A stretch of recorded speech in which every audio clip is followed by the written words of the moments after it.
에베소서 6장 10절에서 20절까지의 말씀, 우리 계속 영적 전쟁에 대해서 이야기를 나누고 있죠.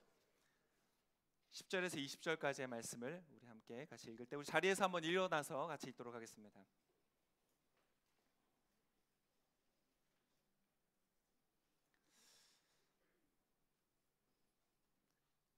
저와 한 목소리로 번갈아 가면서 교독하여서 읽도록 하겠습니다. 제가 먼저 10절을 읽겠습니다. 마지막으로 여러분은 주 안에서 그리고 주의 힘의 능력으로 강건해지십시오.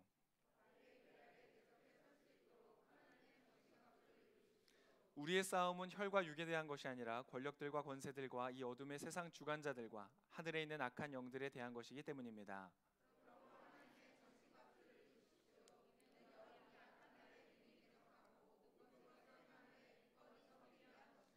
그러므로 여러분은 굳건히 서서 진리로 허리띠를 띠고 의의 가슴바지를 붙이고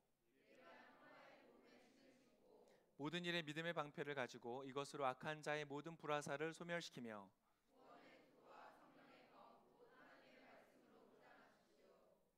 모든 기도와 간구로 항상 성령 안에서 기도하고 이를 위해 늘 깨어서 모든 일에 인내하며 성도를 위해 간구하십시오.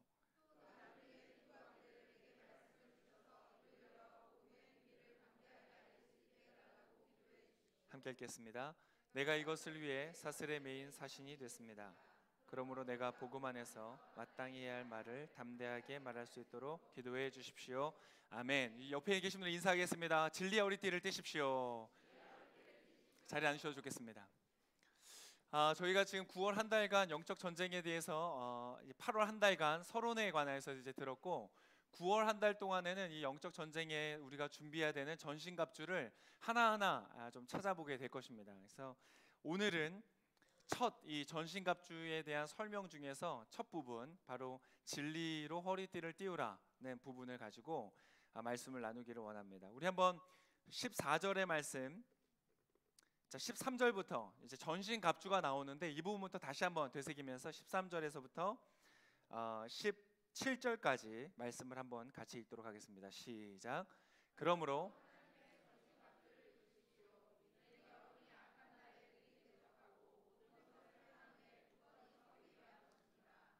여러분은 굳건히 서서 진리로 허리띠를 띠고 의의 가슴바지를 붙이고 예비한 평화의 복음의 신을 신고 모든 일에 믿음의 방패를 가지고 이것으로 악한 자의 모든 불화살을 소멸시키며 구원의 투구와 성령의 검 곧 하나님의 말씀으로 무장하십시오.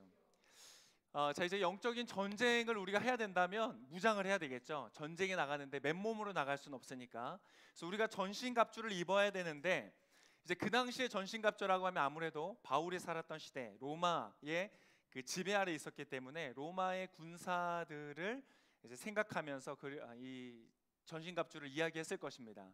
그래서 로마인들이 군인들이 어떻게 갑옷을 입었는가를 보면 오늘 보는 말씀이 조금 더 여러분에게 비주얼적으로 이해가 되지 않을까 싶습니다. 그래서 한번 그림을 한번 우리 참고로 보도록 하겠습니다. 자 다음 주에는 우리 전도사님이 저 옷을 입고 이 자리에 서시는 걸로. 자 이게 이제 글래디에이터에 나왔던 로마의 검투사의 사진인데 계속 보여주세요. 이제 이 사진을 보면 아무래도 지금 우리가 나오고 있는 전신갑주에 대한 그림들이 이제 다 잘 표현되어 있습니다. 저 이제 오늘 이제 이 나오는 전신갑주의 순서를 보면 마치 착용하는 순서처럼 이렇게 설명이 되어 있습니다. 그래서 이해하기가 쉬워요. 여러분 보시면 앞에 이게 치마처럼 나와 있는 것 있잖아요. 이 치마처럼 달려 있는 이 부분에 허리띠가 있습니다. 그래서 허리를 차면서 앞부분이 이렇게 가려지는 것이에요. 그래서 처음에 이 허리띠를 차는 것이죠. 허리띠를 차고 그 다음에 가슴바지, 이 앞에 전면부를 보호하는 이 의의 가슴바지라고 불려지는 것을 착용합니다. 그 다음 뭐예요? 복음의 신을 신죠. 그래서 지금 저곳에는 그냥 신발처럼 나왔는데 뭐 일반적으로 로마 군대에서는 샌들을 신었다고 이제 봅니다. 그래서 샌들과 같은 어쨌든 신발을 신고 그 다음 뭐죠? 믿음의 방패를 들고 그 다음에 구원의 투구를 쓰고, 저 헬멧 보이죠? 헬멧을 쓰고 그 다음에 이 칼을 드는 것입니다. 자 저것이 영적인 전쟁을 나갈 때의 영적인 우리의 준비의 자세를 보여주는 그림인 것이죠. 여러분 이 중에서 어느 정도 좀 갖춰져 있는 것 같으세요? 여러분 좀 준비가 되셨어요?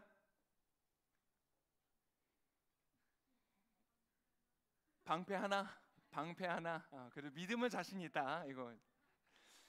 자, 여러분, 이것이 이제 앞으로 우리가 보아야 될 전신갑주인데, 이 중에서 오늘 다룰 부분은 바로 진리의 허리띠. 이 허리에 두르는 그래서 기본적인, 그래서 이것은 나의 전반적인 옷의 복장들을 조여주고 묶어주고 흐트러지지 않도록 잡아주는 역할을 하고, 그 다음에 각종 작은 무기들을 달 수 있는 칼이라든지 작은 단창이라든지 이런 것들을 달 수 있는 그러한 용도로 쓰여지는 것이 바로 이 진리의 허리띠입니다. 그래서 오늘은 이 진리의 허리띠를 가지고 여러분이 한번 이야기를 하도록 하겠습니다. 그래서 여러분이 이 그림을 머릿속에 익혀두시고 앞으로 한 달 동안 이 무장을 하는 겁니다. 그래서 여러분이 그냥 듣고 그렇구나 뭐 이해하는 정도로 멈추는 것이 아니라 실제로 무장을 하는 거예요. 오늘 여러분 뭘 하고 가셔야 되겠어요? 허리띠를 하고 가시는 거. 허리띠. 자, 허리띠는 어떤 용도인가? 제가 허리띠를 여러분에게 좀 잘 설명드리기 위해서 허리띠를 가져왔습니다. 자, 허리띠. 진리의 허리띠처럼 보이세요? 아니세요? 제가 좀 멋을 부릴 때 입을 살려고 흰색 벨트를 샀습니다. 근데 도저히 그 착용할 용기가 없어가지고 아직 한 번도 못 찼어요. 자, 이것이 이제 진리의 허리띠입니다. 진리의 허리띠. 진리의 허리띠 같지 않으세요? 제가 좀 그래서 준비했어요. 자, 진리의 허리띠처럼 좀 보이라고 제가 허리띠에다 글을 좀 쓰겠습니다. 자, 진리의 허리띠. 앞면에는 쓸 수 없어요. 왜 웃어요? 벌이라는 건가요? 자, 안에 썼습니다. 진리의 허리띠. 이제 좀 진리의 허리띠처럼 보이세요? 자, 진리의 허리띠. 이제 허리띠를 한번 착용해 보도록 하겠습니다. 착용샷을. 자, 이 또 이렇게 이중으로 할 때는 약간 좀 멋을 부려서. 무슨 감탄이죠? 자, 이렇게 딱 이렇게 한쪽으로 이렇게 좀 이렇게. 괜찮습니까? 여러분 반응 때문에 괜히 민망해지네요. 자, 여기 왠지 이렇게 총 하나 이제 달고, 그죠? 약간 이게 이제 허리띠인 거죠. 네. 자, 이게 이제 허리띠인 거예요. 이렇게 착용을 하고 여기에 이제 칼이라든지 이런 걸 차고 내가 나의 어떤 가지고 있는 복장들을 잘 이렇게 정리를 해주는 것이 바로 이것이 허리띠라는 거예요. 자, 그런데 이것이 허리띠인데, 자, 여러분이 전쟁에 나갈 때 무장하기 위해서 허리띠를 띄어야 되는데 그 허리띠를 무엇으로 허리띠를 띠라는 것이죠? 진리로. 자, 여러분이 나아가는데 여러분이 막 옷이 막 이렇게 바지가 막 뛰는데 바지가 내려간다고 해요. 그럼 여러분 싸울 수가 있겠어요?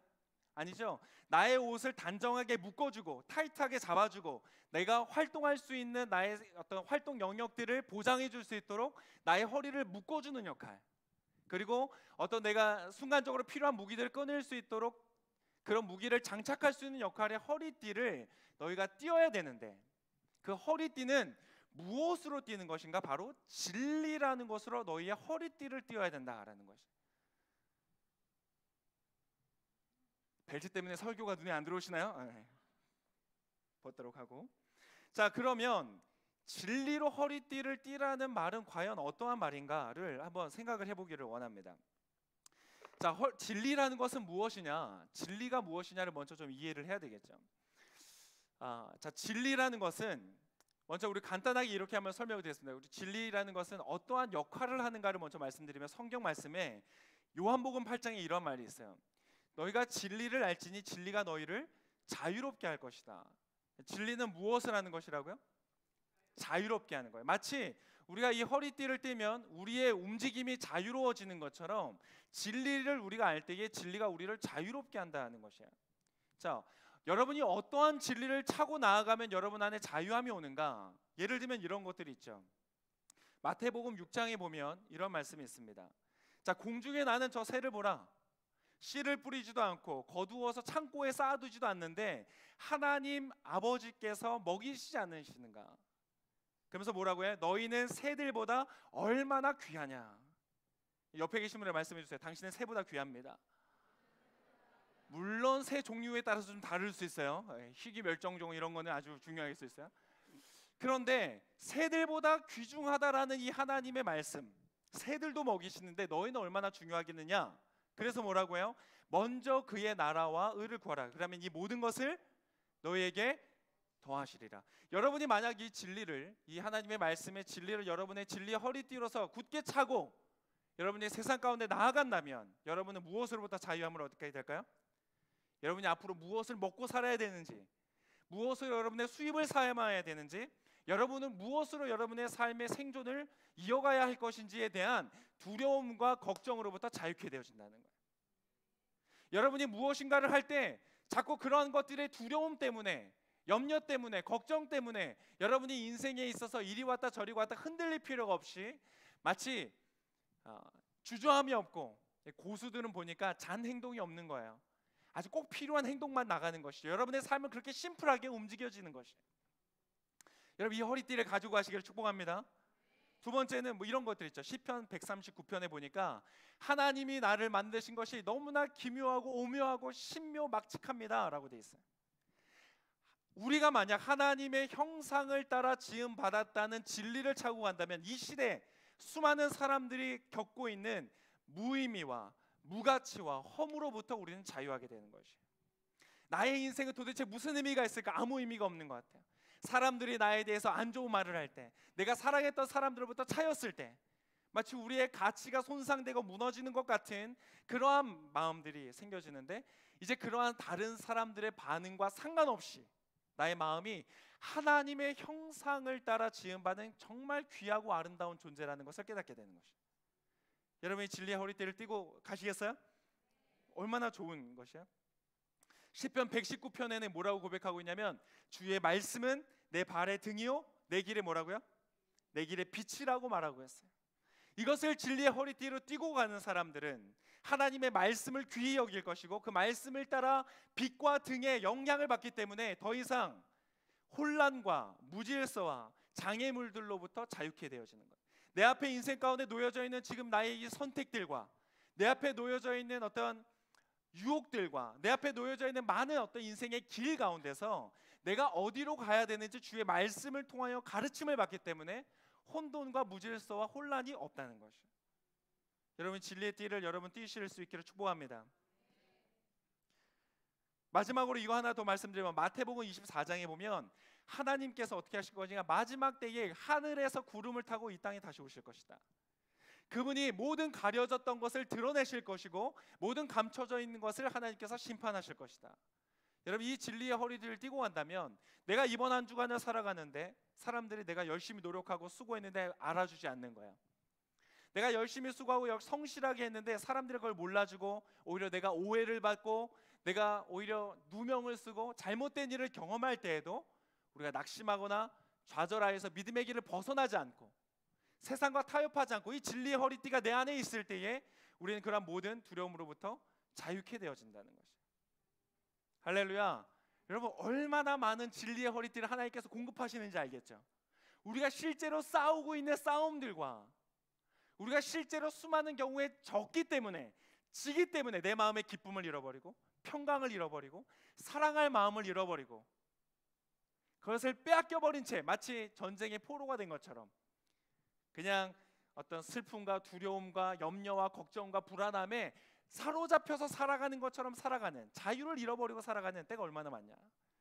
하나님은 그것을 감당할 수 있는 진리를 우리에게 공급하여 주신다.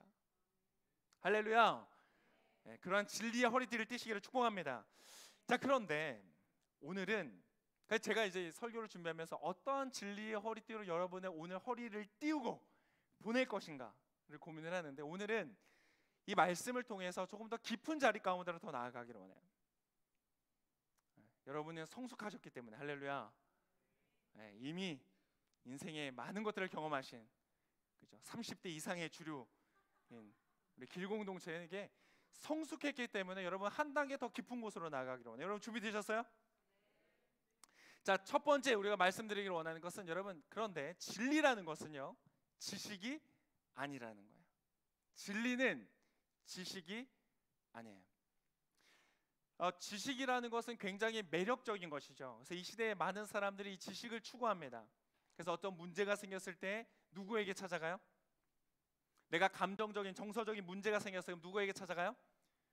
이 정서와 감정의 전문적인 지식을 가진 지식인에게 찾아가요.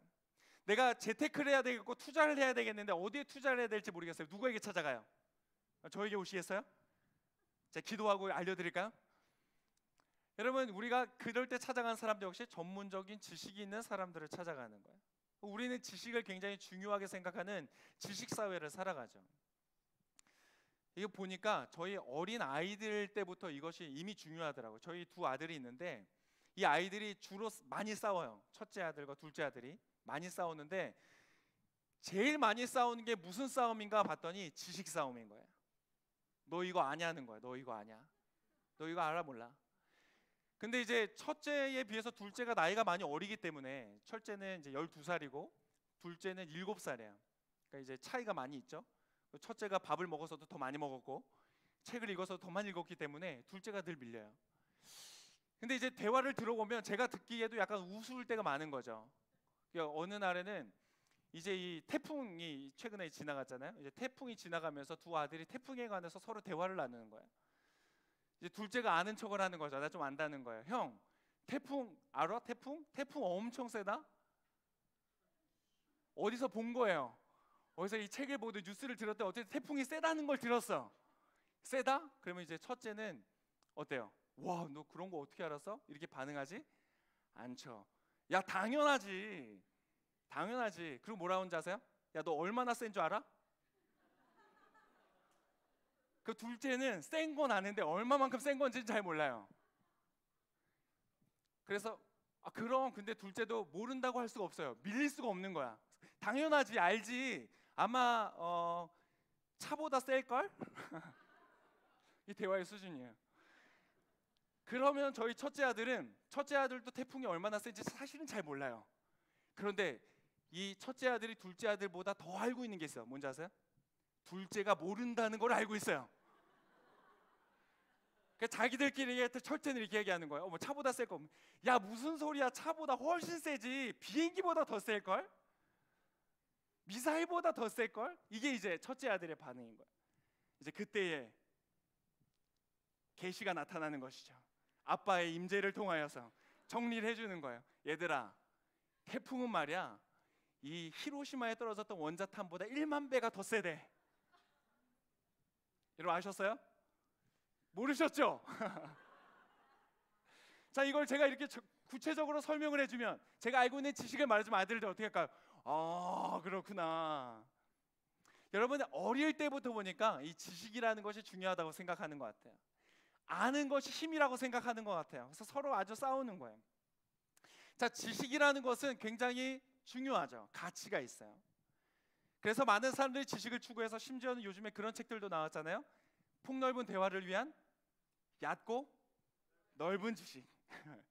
이게 우리가 추구하는 바들의 지식, 뭔가를 알고 싶은 욕구가 있는 것이에요. 그래서 고대의 철학가들은 뭔가 이 진리라는 것은 지식의 형태일 거라고 생각했어요. 우리도 그래요. 이게 우리가 지식 사회를 살아가는 우리도 뭔가 진리라는 것은 지식의 형태일 것이다. 어떤 명제의 형태일 것이다. 어떤 원리일 것이다. 이렇게 설명을 하는 것이죠. 근데 여러분, 진리는요, 그런 것이 아니에요.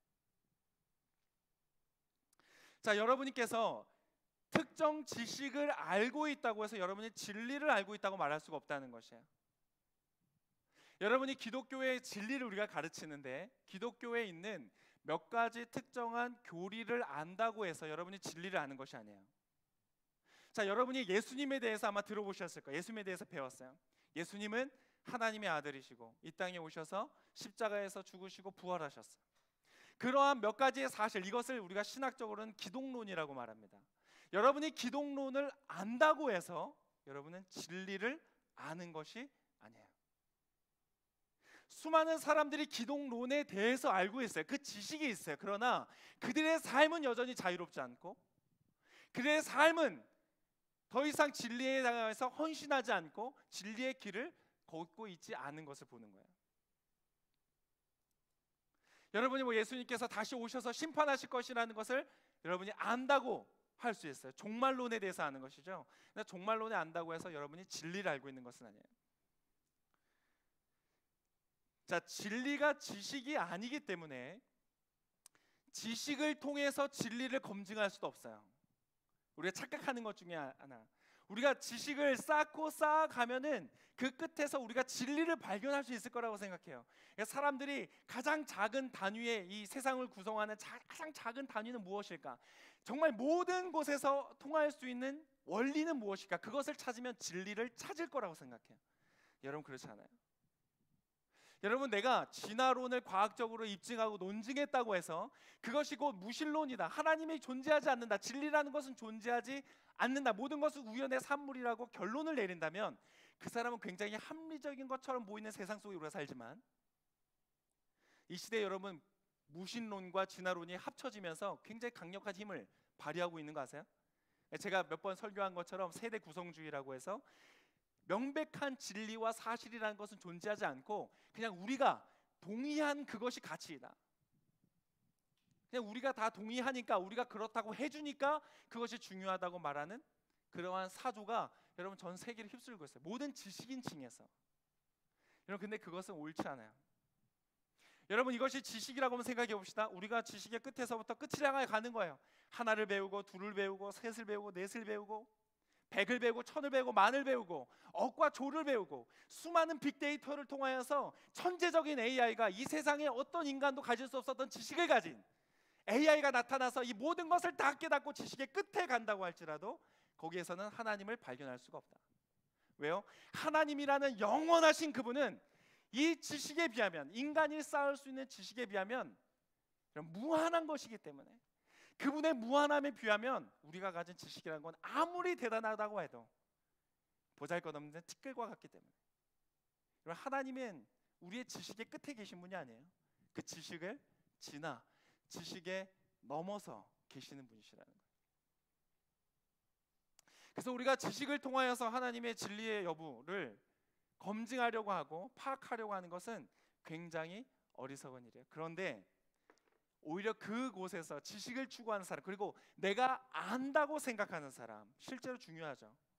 아니까 우주선도 쏘고 비행기도 나르고 인공위성도 돌리고 알기 때문에 이 모든 일들이 가능하잖아요. 그러나 여러분 이것이 대단하고 훌륭한 일이지만 여러분 이것은 하나님께서 이 세상을 만드신 것에 비하면 아무것도 되지 않는다는 것을 우리가 기억해야 되는 거예요. 그런데 내가 알고 있다고 생각하는 사람들은요, 오히려 이렇게 진리를 믿는다고 하는 사람들이 어리석어 보이는 거예요. 왜? 그들이 가지고 있는 지식의 끝에서 발견할 수 없는 진리이기 때문에. 그래서 여러분 많은 지식인들이요, 예수님을 믿으려고 하고 예수님에 대해서 탐구를 하다가 어디에서 멈춰서냐면 기적에서 멈춰서요. 믿을 수가 없는 거예요. 내가 알고 있는 지식의 끝에서는 그것을 해석할 수 있는 방법이 없거든요. 아니 물이 포도주가 된다고? 화학을 조금이라도 공부한 사람은 그건 말이 되는 일이 아니라는 걸 알고 있어요. 할 수가 없는 일이라는 것을 알고 있어요. 아니 물고기 입에서 동전을 꺼내서 세금을 냈다고? 아 이거 무슨 동화도 아니고 그걸 어떻게 믿어? 그래서 여러분이 이 지식사회를 살아가면서 예수님을 믿잖아요, 진리를 믿잖아요. 여러분이 가장 많이 들을 말은 무엇이냐면 어리석다는 말이에요. 여러분에게 올 가장 큰 핍박과 여러분 박해는 무엇이냐면 여러분에게 어리석다고 말하는 조롱일 것이에요. 근데 반대로 만약 여러분이 예수님을 믿고 진리를 믿는데 어느 누구도 여러분에게 어리석다는 말을 하지 않고 아 너는 굉장히 합리적이야, 너는 굉장히 논리적이야, 너는 정말 정상적이야 라고 말하고 있다면 여러분 사실 진리를 믿고 있지 않는 거예요. 그냥 진리라고 부려지는 나의 지식의 끝에서 머물러 있을 뿐이라는 거예요. 여러분 그 지식의 끝을 넘어서야 되는 거예요. 여러분 넘어서는 여러분의 되시기를 축복합니다.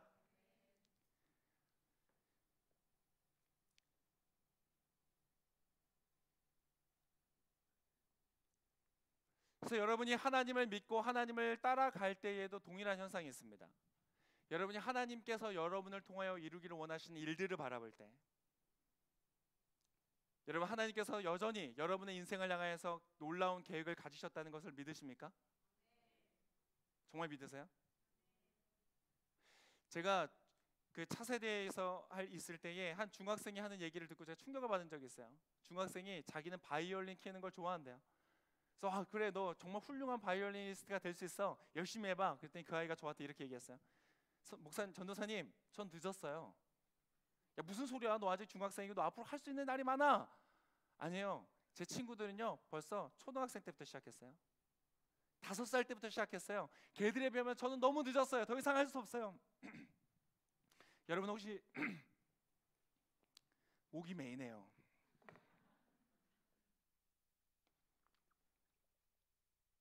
여러분 혹시 나이가 어떻게 되세요? 갑자기 씁쓸해지는. 저도 이제 앞자리가 바뀌면서 인생의 그 충격적인 변화를 경험하면서 나이를 잊고 살아가고자 하지만, 여러분 우리가 시간이 지날수록 여러분 그렇지 않으세요? 지나간 날들에 대한 후회. 내가 이렇게 했었어야 되는데, 이렇게 할 수 있었을 텐데. 근데 지금 지나고 나니까 이제 내 앞에 놓여져 있는 시간들은 너무 짧게 느껴지는 거예요. 뭔가 변화하기에, 뭔가 하나님이 나를 통해서 일하신다고 생각하기에는 이런 감당되지 않는 거예요. 혹시 그렇지 않아요?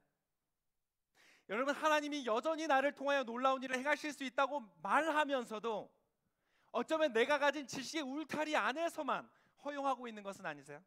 하나님이 뭔가 우리의 인생 가운데 말씀하실 때에 하나님 이거는 가능한데요 저거는 불가능해요. 하나님을 여전히 나의 지식의 울타리 안에 제한을 하고 있는 거예요. 하나님께서 오늘 말씀하기를 원하세요. 우리는요 하나님을 계속 내가 가진 지식으로 재는 거야. 하나님 이건 되는 것 같아요. 하나님 이건 안 되는 것 같아요. 우리 끊임없이 하나님을 재는 거예요. 누가 그랬는 줄 아세요? 모세가 그랬어요. 자, 내가 너를 통하여 이스라엘 민족을 이집트에서 끌어내겠다. 너는 이제 바로에게 가라. 그랬더니 모세가 뭐라고 얘기했어요? 하나님 저는 뭐예요?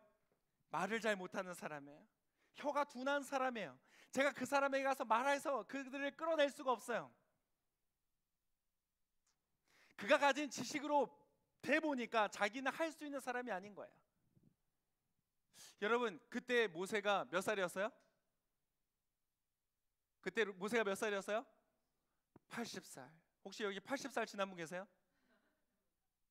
여전히 하나님 여러분을 향해 놀라운 계획을 가지고 계십니다. 봐봐 비웃잖아 지금. 무슨 목사님 저는 혀가 둔하고 입이 안 돼서 안 돼요. 제가 하려면 중학생 때 했었어야 돼요. 하려면 고등학생 때 했었어야 돼요. 하려면 대학교는 그 대학을 갔으면 안 됐었어요. 여러분 너무나 많은 이유와 핑계들이 우리 안에 있는 거예요. 여러분 근데 그것이 상식적으로 맞아요. 지식적으로 맞아요. 하나님께서 제가 만약 하나님인데 모세를 통해서 이제 이스라엘 사람들을 건져내겠다. 그럼 여러분 제가 모세를 언제 불렀어야 돼요? 언제 모세를 불렀어야 돼요? 그죠? 20대 불렀던지 30대 불렀던지 40대 조금 부담스럽지만. 왜요? 여러분 40세에 무슨 일이 있었냐면 모세가 사람을 죽이고 왕국에서 도망을 갔어요. 여러분 그 사람을 통해 하나님이 이스라엘 민족을 끌어내기를 원하셨다면 모세가 어디에 있을 때? 왕궁에 있을 때 했었어야죠. 그 이집트의 모든 문물을 다 익혀서 아주 유능하고 재능이 있고 젊음이 있고 활기가 있고 그를 지지해 줄 수 있는 층을 모집할 수 있고 뭔가 정치적이고 뭔가 군사적인 힘을 발휘할 수 있을 때 불렀어야죠. 그것이 맞죠. 그런데 하나님은 그 40이 지나고 광야로 나가고 그가 정말로 이집트에서 배웠던 것을 다 까먹을 때까지 40년이라는 시간이 더 지날 때까지 하나님은 그냥 두시는 거예요. 여러분 하나님을 재는 여러분의 습관을 버리시기를 축복합니다. 진리는 지식이 아니에요. 지식을 통하여서 분별될 수 없어요. 여러분이 아는 것을 통하여 여러분이 경험한 것을 통하여 하나님의 진리를 분별해낼 수 없어요. 여러분 하나님 앞에서 이 지식을 내려놓을 수 있기를 축복합니다. 지식을 내려놓는 거예요. 지식을 버리라는 게 아니에요. 다 쓸데없다는 것이 아니에요. 아니에요. 지식이 필요하죠. 열심히 공부하고 배우고 익히고 연구하는 것이 필요한 것이에요. 그러나 그 지식의 끝에서 하나님의 역사가 일어나는 것이 아니다. 그 지식에 넘어선 하나님의 역사가 필요하다는 것을 인정하는, 그래서 지식을 이용하되 의존하지 않는 여러분 되실 수 있기를 축복합니다. 고린도전서 1장 25절을 보니까 이렇게 기록되어 있어요. 하나님의 어리석음이 사람의 지혜보다 더 지혜롭고 하나님의 연약함이 사람보다 더 강하기 때문이다. 여러분 하나님과 우리는 비교할 수 없는, 하나님은 그 지혜의 하나님이신 것을 믿으시기를 축복합니다. 여러분 그렇다면 진리는 무엇인가? 진리란 무엇인가? 한번 따라해보겠습니다. 진리는 존재이다. 진리는 지식이 아니라 진리는 존재입니다. 여러분, 이 땅에 하나님께서 이 땅에 오셨어요. 친히 예수님께서 이 땅에 오셨어요. 그리고 그분이 자기 자신에 대해서 말씀하셨던 것이 이것이에요. 요한복음 14장 6절에 보니까 예수께서 이렇게 말씀하셨어요. 예수께서 도마에게 말씀하셨습니다. 나는 길이요 진리요 생명이니 나를 통하지 않고서는 아버지께로 올 사람이 없다. 내가 곧 길이요 진리다. 너희들이 그토록 찾기를 원하는 진리, 그것이 바로 어떤 지식이나 명제가 아닌 바로 나 자신이 진리다. 나의 존재가 진리다라고 말하는 것이에요. 여러분, 이제 여기가 어렵고 헷갈리는 영역이에요. 늘 우리는 진리를 지식으로 이해하기 때문에 여기가 좀 어려운 것이에요. 근데 우리가 그분이 누구신지를 알면 우리가 그것을 이해가 되는 거예요. 요한복음 1장에 예수님에 대해서 묘사하는 장면에 이런 장면들이 있습니다. 태초에 뭐가 있었어요? 말씀이 계셨대요. 그게 뭔지 정확하게 표현할 수 없기 때문에 말씀이라는 단어, 그 당시에 철학가들이 많이 썼던 로고스라는 단어를 썼어요. 정확하게 뭔지 몰라. 그러나 어떤 진리가 있었어요. 어떤 말씀이 있었어요. 그 말씀이 하나님과 함께 계셨고 이 말씀이 곧 하나님이셨어요. 그분은 태초에 하나님과 함께 계셨고 모든 것이 그분으로 말미암아 지음을 받았다. 모든 것이. 여러분은 어떻게 만들어졌는지 아세요? 여러분, 단순히 그냥 생물학적으로 만들어진 존재가 아니래요. 누구를 통하여 만들어졌어요? 예수님을 통하여 만들어졌다는 것이. 이해가 되세요? 옆에 계신 말씀에서 당신은 예수님을 통하여 만들어졌습니다. 그래서 모든 것이 그분이 없이는 아무것도 된 것이 없대요. 그분이 없이는, 그분의 손을 통하지 않고 이 세상에 존재하는 것은 존재하지 않는다. 그분이 모두 다 만드셨다. 눈에 보이는 것뿐만 아니라 눈에 보이지 않는 전기라든지 자기라든지 이런 것까지 다 만드신 거예요. 우리는 그것을 활용하여서 영상도 만들고 소리도 만들고 그것을 이용하는 것일 뿐인 거예요. 하나님께서 이 모든 것들을 만드셨다. 그분은요, 우리가 상상하는 것 그 이상의 분이다. 요한계시록 1장에 보면 이렇게 되어 있습니다. 요한계시록 1장 7절과 8절의 말씀으로 한번 같이 읽도록 하겠습니다. 7절과 8절 시작.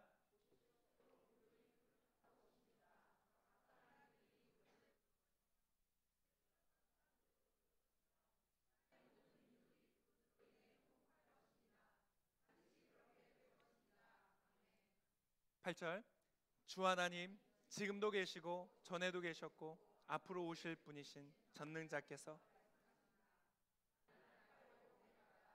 우리는 예수님의 본질을 놓칠 때가 많아요. 왜냐하면 그분이 몫으로 오셨기 때문에, 어린 아기로 오셨기 때문에. 그리고 우리 오실 때도 너무 편안하게 오시는 거예요. 캐주얼하게 오시는 거예요.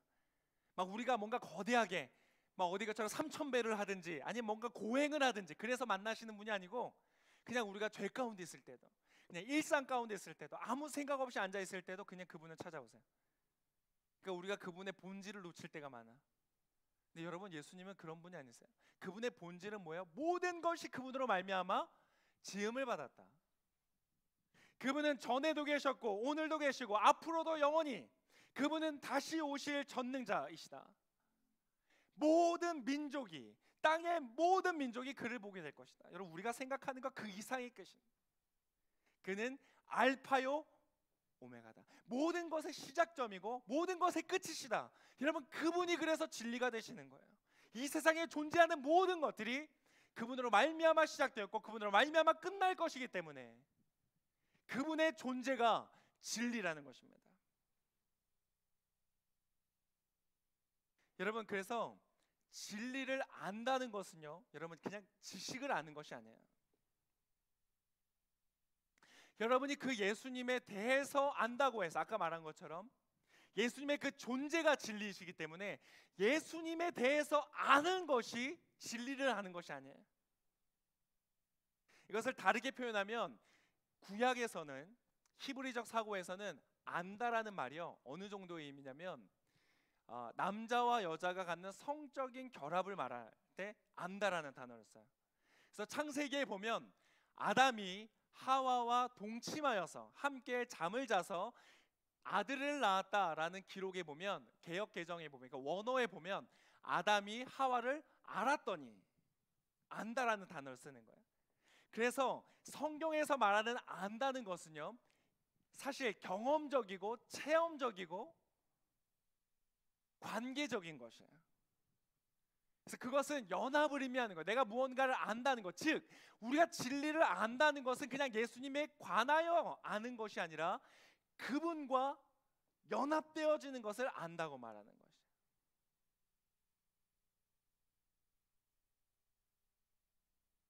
할렐루야. 오늘 분위기가 왜 이렇죠? 네. 이제 여름이 가고 가을이 오면서 여러분 마음이 싱숭생숭하신가요? 아니, 가을이 아직 오지도 않았는데 벌써부터 마음이. 자, 여러분 이것은요, 자, 진리가 존재이기 때문에 내가 진리를 안다는 것도 그냥 지식을 아는 것이 아니라 나의 존재가 그 존재와 함께 연합하여서 내가 존재하는 방식 자체가 바뀌어지는 것, 그것이 바로 진리를 안다고 말하는 것인 거예요. 이 시대에 왜 많은 크리스찬들이 하나님의 영광을 누리지 못하고 드러내지 못하고 살아가는가? 진리에 관하여 안다고 착각하기 때문에. 여러분, 그것은, 진리를 아는 것은요, 내가 그 진리와 함께 그 존재와 연합해서 살아가는 나의 존재의 방식이라는 것은 도덕적인 삶을 말하는 것이 아니에요. 어떤 것은 하고 어떠한 것은 하지 않고, 이건 종교지 진리가 아니에요. 여러분, 너무나 많은 때에 우리가 잘 모른 채 종교적인 삶을 살아요. 종교의 삶은요, 기쁨이 없어요. 평안이 없어요. 늘 부족해. 늘 모자라. 내가 하는 것으로는 충분하지 않아요. 그것이 종교적인 삶이에요. 여러분, 종교적인 삶에서 벗어나시기를 축복합니다. 예수님 원하시는 게 그게 아니에요. 야, 내가 너에게 언제 황소를 원했느냐? 내가 너에게 제사를 요구했느냐?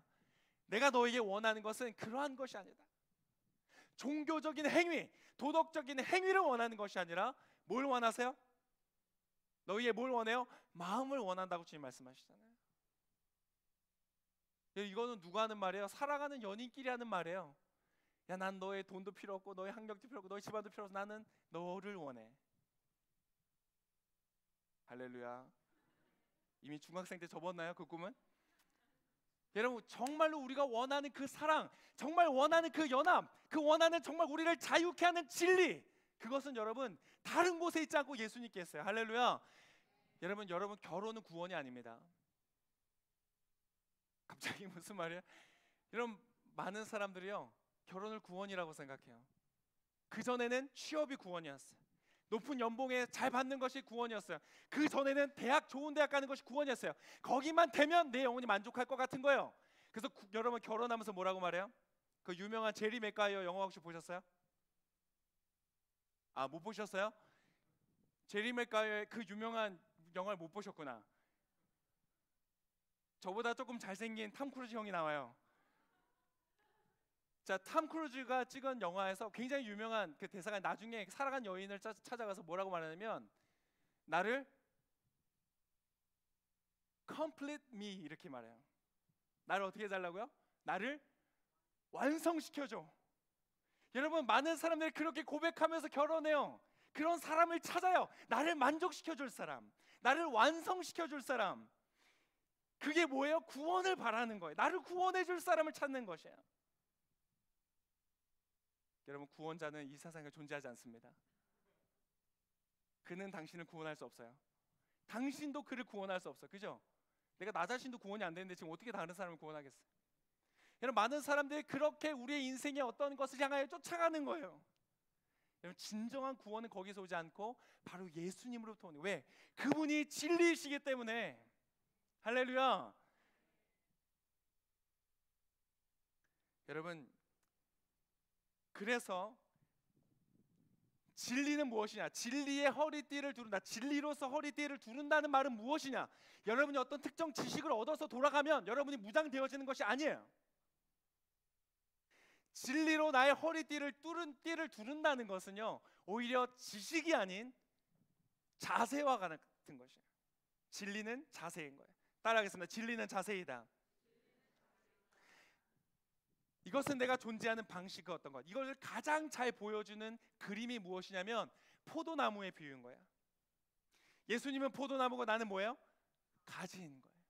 내가 진리를 안다는 것, 진리와 연합한다는 것, 진리로 허리를 두른다는 것, 그것은 마치 내가 예수님이라는 그 포도나무에 나의 가지의 뿌리를 딛고 내어서 그 안에 잠겨져 있는 것, 그것을 말하는 것이에요. 그것은 마치 어떤 지식과 같은 거예요. 어떤 지식이 아닌 자세와 같은 거예요. 자, 여러분 진리의 허리띠를 막 배웠어요. 자, 이거 진리의 허리띠입니다. 진리의 허리띠. 여러분 이거 나중에 제가 팔게요. 얼마에 사실래요? 안 사요? 우리 진리의 허리띠인데 이 세상에 하나밖에 없는 진리의 허리띠인데. 자, 진리의 허리띠를 제가 여러분에게 드렸어요. 여러분이 진리의 허리띠란 건 그런 것이구나. 여러분 설교를 잘 정리하고 잘 이해하고 아멘. 그리고 만약 이것을 여기 두고 여러분 간다면 아침에 일어나서 진리의 허리띠라는 건 이런 것이지, 그리고 아침에 두고 나간다면 여러분 진리의 허리띠를 띄운 것인가요? 아니에요. 진리의 허리띠를 띄운다는 것은 정말 내 몸에 둘러서 가지고 있는 거예요. 한 번 더 제가 착용을.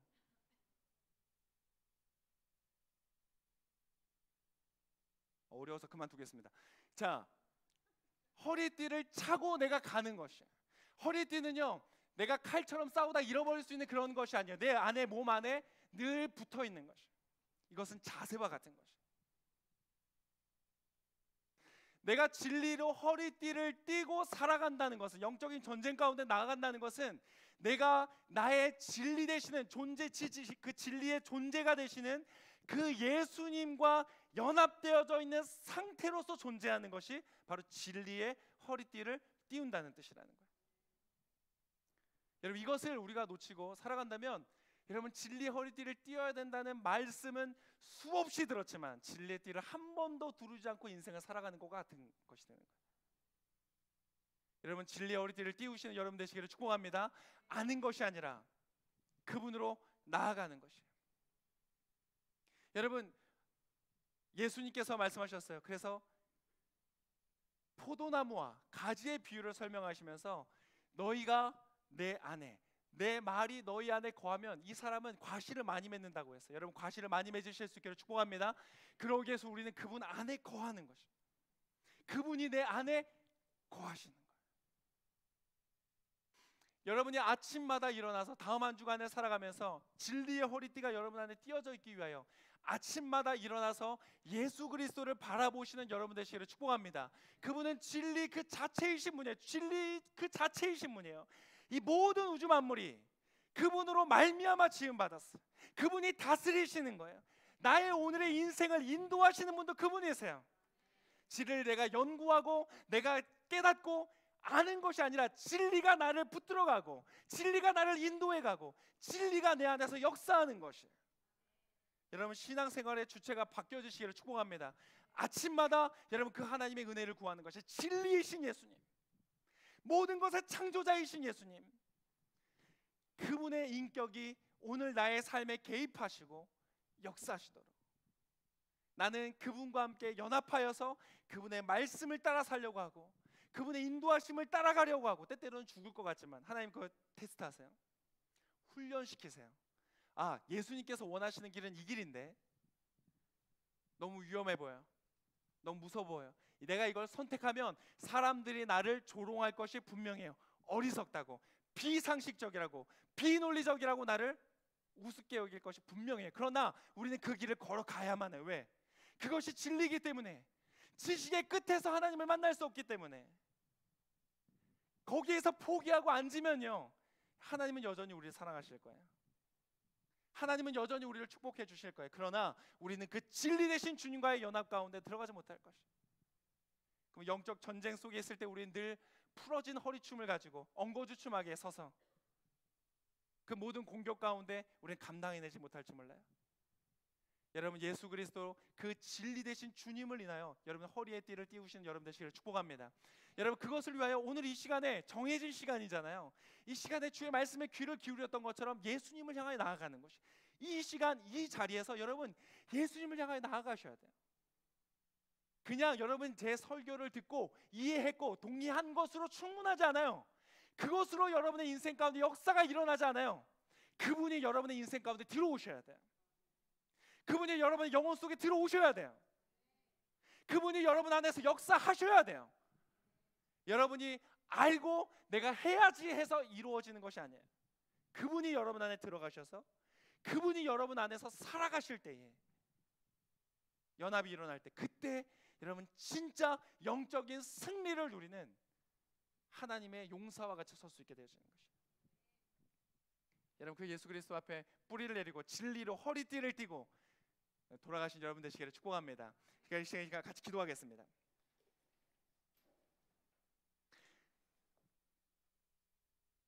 여러분, 이것은 얼마나 좋은 소식인지 몰라요? 예수님이, 진리이신 그 예수님이 지금 이 자리에 함께 하세요.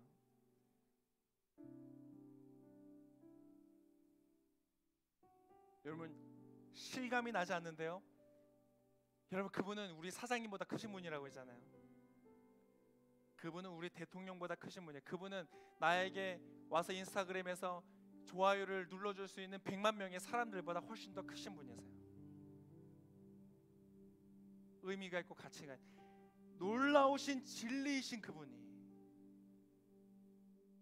수많은 식자들과 학자들이 찾아 헤매이는 진리, 그러다 마침내 찾다 지쳐서 이제 진리라는 건 존재하지 않아라고 부정해버리는 시대. 여러분, 이 시대에 포스트 크리스텐덤, 이제 후 기독교 세계로 들어가면서 많은 사람들이 진리를 거부하는 것이 저는 이해가 돼요. 왜냐하면 진리가 하나님이시기 때문에 그래요. 그들은 하나님을 거부하고 있는 거예요. 여러분, 그 흐름 가운데 들어갈 필요가 없어요.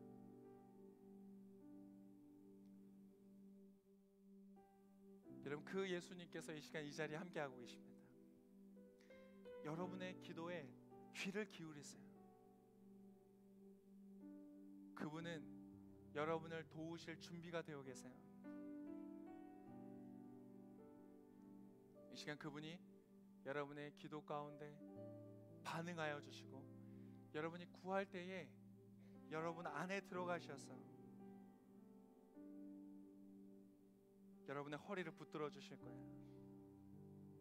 기꺼이 여러분의 허리띠가 되어 주실 거예요. 여러분을 보호하시고 설교 초반에 말하였던 그 놀랍고 아름다운 영적인 축복들을 하나님께서 이 시간 여러분 가운데 부어 주실 것입니다.